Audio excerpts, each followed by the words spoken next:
Peringatan Haul Kim Rogan yang ke-116 diselenggarakan di Masjid Kim Rogan yang berada di pinggiran Sungai Musi, kawasan Kertapati, Palembang.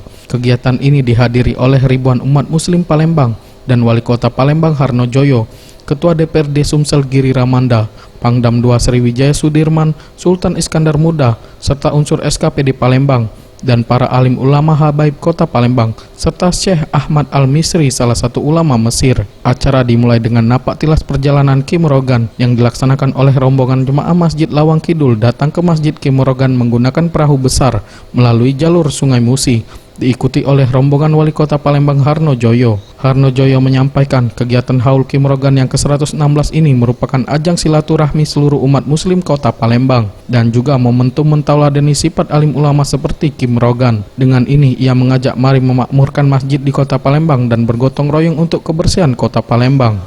Pada kesempatan ini sekali lagi kami mengajak masyarakat khususnya tadi pada saat peringatan haul ini ya, kepada para ulama, kepada jemaah peringatan Kim Rogan ini kami mengajak mari kita makmurkan masjid, kita makmurkan mushola, dan mari kita bergotong royong. Ia juga menambahkan untuk kedepannya ia bersama unsur SKPD Kota Palembang akan memperluas daerah kunjungan kegiatan positif seperti sholat subuh berjamaah dan gotong royong di Kota Palembang hingga nantinya terwujud Palembang Emas di 2018 sebagai cara mendukung mensukseskan Asian Games 2018. Maulana Yusuf, Sriwijaya TV.